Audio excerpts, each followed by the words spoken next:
बात करके आया था उसका जवाब देना है। ठीक। वरुण पुरोहित जी, सवाल ये तो बहुत छोटा है कि राजस्थान पर क्या असर पड़ेगा, ये तो भविष्य की बात है। सवाल महत्वपूर्ण ये है कि गुजरात में भारतीय जनता पार्टी ने सत्ता परिवर्तन किया, अभी उत्तराखंड में किया, कर्नाटक में किया, 3-4 राज्यों में कर दिया, कुछ ही दिनों में, कुछ ही अरसे में। एक भी जगह से कहीं भी असंतोष की बात नहीं आई सामने, किसी के बयान देने की हिम्मत नहीं हुई, या तो हिम्मत नहीं हुई या फिर लोग संतुष्ट थे, जैसा भी था। आपने एक जगह हिम्मत दिखाई, कड़ा फैसला लिया, और वहीं ये सारा घटनाक्रम इस तरह से सामने आ गया। तो मैसेज क्या जाता है, इसकी चिंता नहीं होनी चाहिए क्या वरुण पुरोहित? देखिए जेपी शर्मा जी, पूरे हिंदुस्तान की राजनीतिक व्यवस्था इस समय इंडिविजुअलिज्म पर हावी है, पर्सनल पॉलिटिक्स हावी है, पर्सनल सेंट्रिक हो गई, पर्सन सेंट्रिक। आप देखिए भारतीय जनता पार्टी भी पार्टी विद द डिफरेंस थी, लेकिन आज मोदी सेंट्रिक हो गई। केजरीवाल जी की नई पार्टी आई, वो लोगों को लगा भाई एक पॉलिटिक्स विद द डिफरेंस दिखाएगी, वो केजरीवाल सेंट्रिक हो गई। क्षेत्रीय दल ऑलरेडी पर्सन सेंट्रिक है।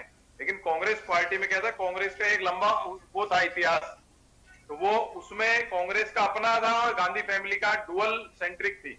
लेकिन आज की स्थिति में मुझे कहने में कोई गुरेज नहीं है कि जो केंद्र की नेतृत्व है कांग्रेस पार्टी का, वो इंदिरा गांधी, राजीव गांधी की जैसे राजनीतिक सूझबूझ नहीं रखता है। आज देखिए पंजाब में इन्होंने जबरदस्ती सिद्धू को वहां पे प्लांट किया है। आप भाई जो गैर राजनीतिक पृष्ठभूमि के लोग हैं, हेलीकॉप्टर शॉट से आते हैं। अपन ने पहले भी डिबेट की, मैंने कहा फिल्मी हीरो हीरोइन क्रिकेटर समाज सेवा से सुनील दत्त, शत्रुघ्न सिन्हा की जैसे हैं जब तो सही है, लेकिन सीधे आप उनको अगर पद देते हो तो उनको रगड़ाई तो हुई नहीं समाज में, तो उनको इस चीज की फीलिंग ही नहीं आती, हो तो सीधे अति महत्वाकांक्षी हो जाते हैं। तो कांग्रेस पार्टी में ये इन्होंने एक प्लेटफॉर्म उपलब्ध करा दिया इन लोगों को, तो ये सीधे आते हैं, इनको पद दे दिए जाते हैं, फिर ये इनकी महत्वाकांक्षा बढ़ जाती है।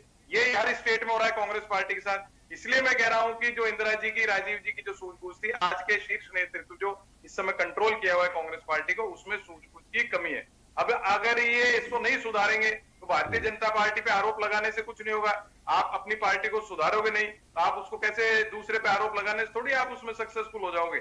कांग्रेस आज भी पूरे देश में है, भारतीय जनता पार्टी भी कांग्रेस में हो चुकी, क्षेत्रीय दल भी कांग्रेस से टूट टूट के कांग्रेस के नाम का ही उपयोग कर रहे हैं। अगर ये केंद्र शीर्ष नेतृत्व को स्ट्रॉन्ग नहीं करेंगे, राजनीतिक सूझबूझ वाला नहीं करेंगे, तो कांग्रेस पार्टी को आने वाले दिनों में प्रॉब्लम आने वाली है। अब आप देख लीजिए आज राजस्थान में तो गहलोत के पास सेकंड लाइन इनके पास नहीं। कहाँ कोई इसको बसता है वरुण पुरोहित जी कि कांग्रेस से टूट टूट कर ही सारे राजनीतिक दल बने हैं।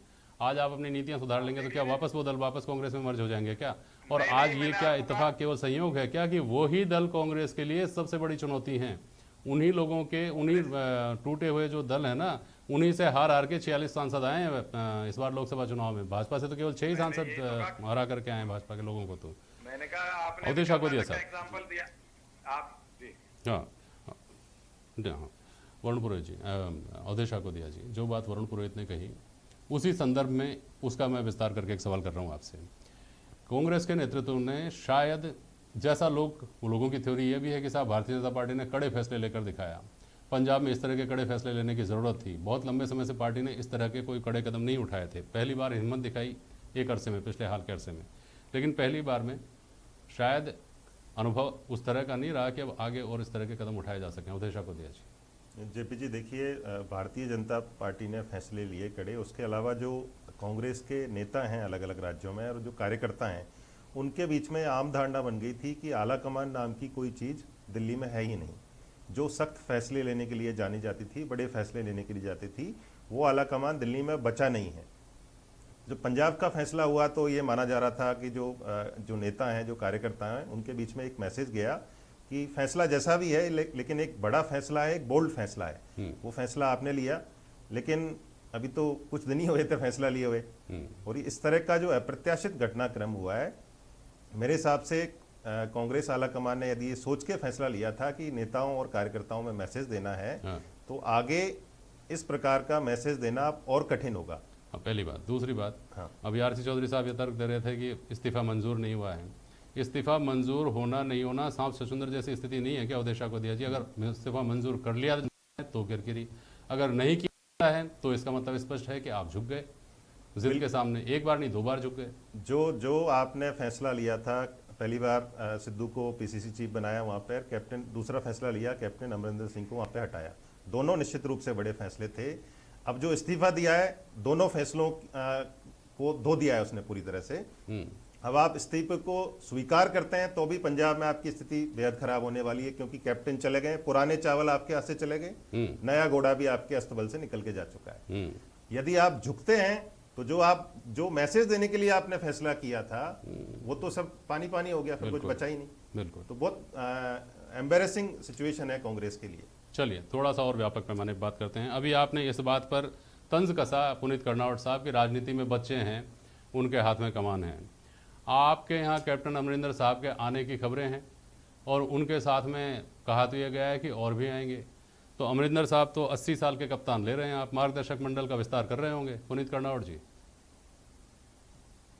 कि मैंने नहीं कहा, स्वयं कप्तान ने कहा, कैप्टन ने कहा कि जो लोग निर्णय कर रहे हैं हाँ वो बच्चे थे मेरे सामने और आज भी जिस प्रकार के निर्णय कोई बात कर रहे हैं नहीं, उसके उन्होंने बारे में कहा, आपने कहा कोई बात नहीं। मेरा सवाल तो ये है कि क्या मंत्रिमंडल के विस्तार का स्कोप देख रहे हैं कैप्टन अमरिंदर? आपने क्या, तो 75 साल से ऊपर के लोगों के लिए वही जगह है।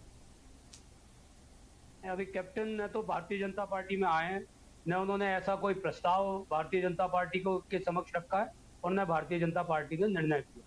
जब ऐसी कोई स्थिति आएगी तो उसके बारे में बात करेंगे। तब मैं सवाल करूं और तब आप जवाब देंगे, तब ये प्राइम डिबेट फिर से आयोजित करूं उसी वक्त उसी आर पे। आप बताएं, हाइपोथेटिकल क्वेश्चन का हाइपोथेटिकल जवाब आप मेरे से लेना चाहते हैं, ये तो संभव नहीं है। शर्मा साहब, पर एक बात बहुत स्पष्ट है कि इस देश की सबसे पुरानी पार्टी कांग्रेस, जिसने लगातार राज किया, आज वो अपने नेतृत्व के कारण धीरे धीरे क्षीण होती जा रही है, जर्जर होती जा रही है। जो निर्णय करने से पहले उसके क्या कॉन्सिक्वेंसेज हो सकते हैं, उसका क्या डैमेज कंट्रोल सिस्टम होना चाहिए, उसके लिए किस प्रकार की बातचीत होनी चाहिए, वो कांग्रेस के इस नेतृत्व के पास वो क्षमता नहीं है। बड़े फैसले राजनीतिक पार्टियों को लेने पड़ते हैं, भारतीय जनता पार्टी भी कड़े फैसले लेती है और उन कड़े फैसलों के पीछे पूरी तैयारी होती है, इसलिए उस फैसले का वो इम्पैक्ट जो चाहते हैं वही क्रिएट होता है। ऐसा किसी ने नहीं सोचा था कि इस प्रकार से सिद्धू इस्तीफा देकर जाएंगे और कांग्रेस के नेतृत्व की इतनी बड़ी किरकिरी हुई। ठीक है पुनीत जी। आरसी चौधरी साहब, इस बात की चिंता तो पार्टी को करनी ही चाहिए कि अगर कोर कमेटी की बैठक बंद कमरे में होती है तो 23 आदमियों का एक पत्र जिसमें असंतोष होता है वो लीक हो जाता है। आज का ही घटनाक्रम यह है कि कन्हैया कुमार ज्वाइन कर रहे हैं कांग्रेस और मनीष तिवारी कह रहे हैं कि वामपंथियों की कांग्रेस होती जा रही है, 1976 का इतिहास दोहराया जा रहा है, किताब फिर से पढ़नी चाहिए। तो ऐसा नहीं लगता क्या कि कोई अंकुश इस तरह का, कि चाहे जिस तरह का बयान मीडिया में आ जाए, चाहे जिस तरह का, और उसको आप अभिव्यक्ति की आज़ादी, आंतरिक लोकतंत्र, हमारी पार्टी में सबको आज़ादी है, ये कह करके आपको फिर काम चलाना पड़े, ऐसी स्थितियों से बचा नहीं जा सकता क्या पार्टी में? जेपी शर्मा जी, निश्चित रूप से आप ये कहेंगे कि अगर इस अभिव्यक्ति की आज़ादी को या लोगों के कहने को या इंडोर चीज़ें होनी चाहिए। भारतीय जनता पार्टी की जो तमाम जो बातें निकल के आते हैं, लेकिन एक तानाशाही और निरंकुश नेतृत्व के नीचे वो बेबस और लाचार नजर आते हैं। आज कन्हैया ना सिर्फ एक लेफ्टिस्ट है, कन्हैया युवाओं की आवाज है, इस देश के अंदर छात्रों की आवाज है। जिग्नेश मेवाणी जो माननीय प्रधानमंत्री जी के गृह विधानसभा से आते हैं, एक दलित चेहरा है, दलित आंदोलन के साथ में खड़े हुए व्यक्ति हैं। दो ऐसे व्यक्ति जब जुड़ते हैं तो निश्चित रूप से किसी को दिक्कत हो सकती है। लेकिन आपको इस बात की भी चिंता करनी चाहिए थी कि कन्हैया को उसकी पार्टी सीपीआई ही निष्कासित करने की तैयारी में थी, उसके खिलाफ निंदा प्रस्ताव पार्टी ने पारित किया, वो 4 लाख वोटों से हारे, जहां बहुत बड़ी उम्मीद वहां जताई जा रही थी। लेकिन ये भी समझना चाहिए अवधेश काकोदिया जी कि बिहार में जहां दूसरी पीढ़ी के नेता, चाहे वो लालू के सुपुत्र हों, चाहे वो चिराग पासवान हो, वहाँ दूसरी जो पंक्ति तैयार हो रही है उसमें कांग्रेस का वैक्यूम कहीं ना कहीं शायद हो सकता है, कांग्रेस वहाँ भरने का की उम्मीद बिहार में कर रही हो। लेकिन यहाँ ये देखने की बात है कि भाजपा का तो एक बहुत बड़ा वैक्यूम भरता है, जैसा हाइपोथेटिकल क्वेश्चन बता दिया पुनीत कर्नावट साहब ने, जिसको करीब करीब अब सच्चाई माना जा रहा है। अगर वहाँ कैप्टन अमरिंदर सिंह आते हैं तो भाजपा का एक बहुत बड़ा वैक्यूम पूरा होता है, क्योंकि भाजपा का ना तो पंजाब में बहुत ज़्यादा दखल है और ना उनके पास कोई बहुत बड़ा चेहरा है।